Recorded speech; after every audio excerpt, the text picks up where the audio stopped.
एक बार एक शिष्य ने विनम्रता पूर्वक अपने गुरु जी से पूछा, गुरु जी, कुछ लोग कहते हैं कि जीवन एक संघर्ष है, कुछ अन्य कहते हैं कि जीवन एक खेल है और कुछ जीवन को एक उत्सव की संज्ञा देते हैं। इनमें कौन सही है? गुरु जी ने तत्काल बड़े ही धैर्यपूर्वक उत्तर दिया, पुत्र, जिन्हें गुरु नहीं मिला उनके लिए जीवन एक संघर्ष है, जिन्हें गुरु मिल गया उनका जीवन एक खेल है, और जो लोग गुरु द्वारा बताए गए मार्ग पर चलने लगते हैं, मात्र वे ही जीवन को एक उत्सव का नाम देने का साहस जुटा पाते हैं। यह उत्तर सुनने के बाद भी शिष्य पूरी तरह से संतुष्ट न था।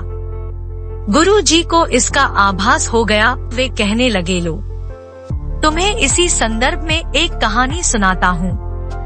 ध्यान से सुनोगे तो स्वयं ही अपने प्रश्न का उत्तर पा सकोगे।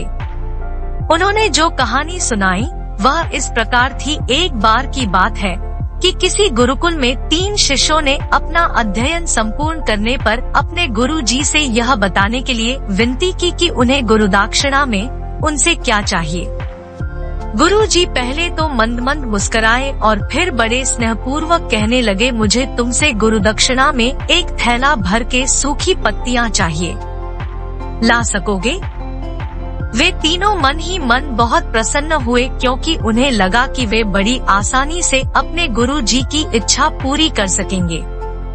सूखी पत्तियां तो जंगल में सर्वत्र बिखारी ही रहती हैं। वे उत्साहपूर्वक एक ही स्वर में बोले, जी गुरु जी, जैसी आपकी आशा। अब वे तीनों शिष्य चलते चलते एक समीपस्थ जंगल में पहुंच चुके थे, लेकिन यह देखकर कि वहां पर तो सूखी पत्तियां केवल एक मुट्ठी भर ही थी, उनके आश्चर्य का ठिकाना न रहा। वे सोच में पड़ गए कि आखिर जंगल से कौन सूखी पत्तियां उठा कर ले गया होगा। इतने में ही उन्हें दूर से आता हुआ कोई किसान दिखाई दिया। वे उसके पास पहुंचकर उससे विनम्रता पूर्वक याचना करने लगे कि वह उन्हें केवल एक थैला भर सूखी पत्तियां दे दे। अब उस किसान ने उनसे क्षमा याचना करते हुए उन्हें यह बताया कि वह उनकी मदद नहीं कर सकता, क्योंकि उसने सूखी पत्तियों का ईंधन के रूप में पहले ही उपयोग कर लिया था। अब वे तीनों पास में ही बसे एक गांव की ओर इस आशा से बढ़ने लगे थे कि हो सकता है वहां उस गांव में उनकी कोई सहायता कर सके। वहां पहुंचकर उन्होंने जब एक व्यापारी को देखा तो बड़ी उम्मीद से उससे एक थैला भर सूखी पत्तियां देने के लिए प्रार्थना करने लगे, लेकिन उन्हें फिर से एक बार निराशा ही हाथ आई, क्योंकि उस व्यापारी ने तो पहले ही कुछ पैसे कमाने के लिए सूखी पत्तियों के दोने बनाकर बेच दिए थे। लेकिन उस व्यापारी ने उदारता दिखाते हुए उन्हें एक बूढ़ी माँ का पता बताया जो सूखी पत्तियां एकत्रित किया करती थी। पर भाग्य ने यहाँ पर भी उनका साथ नहीं दिया, क्योंकि वह बूढ़ी माँ तो उन पत्तियों को अलग अलग करके कई प्रकार की औषधियों बनाया करती थी। अब निराश होकर वे तीनों खाली हाथ ही गुरुकुल लौट गए। गुरुजी ने उन्हें देखते ही स्नेहपूर्वक पूछा, पुत्रों, ले आए गुरुदक्षिणा? तीनों ने सर झुका लिया।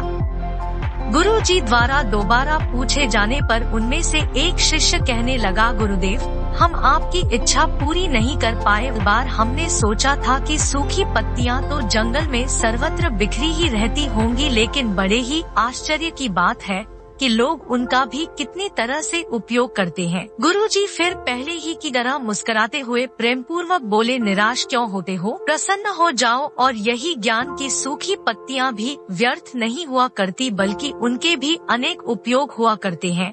मुझे गुरुदक्षिणा के रूप में दे दो। तीनों शिष्य गुरुजी को प्रणाम करके खुशी खुशी अपने अपने घर की ओर चले गए। वह शिष्य जो गुरुजी की कहानी एकाग्रचित होकर सुन रहा था, अचानक बड़े उत्साह से बोला, एक गुरुजी, अब मुझे अच्छी तरह से ज्ञात हो गया है कि आप क्या कहना चाहते हैं। आपका संकेत वस्तुतः इसी ओर है, न कि जब सर्वत्र सुलभ सूखी पत्तियां भी निरर्थक या बेकार नहीं होती है, तो फिर हम कैसे किसी भी वस्तु या व्यक्ति को छोटा और महत्वहीन मानकर उसका तिरस्कार कर सकते हैं। चींटी से लेकर हाथी तक और सुई से लेकर तलवार तक सभी का अपना अपना महत्व होता है।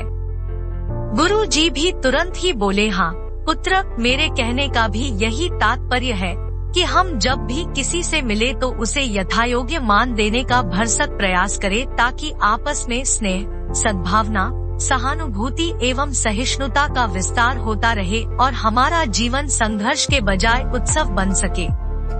दूसरे, यदि जीवन को एक खेल ही माना जाए तो बेहतर यही होगा कि हम निर्विक्षेप, स्वस्थ एवं शांत प्रतियोगिता में ही भाग लें और अपने निष्पादन तथा निर्माण को ऊंचाई के शिखर पर ले जाने का अथक प्रयास करें। अब शिष्य पूरी तरह से संतुष्ट था।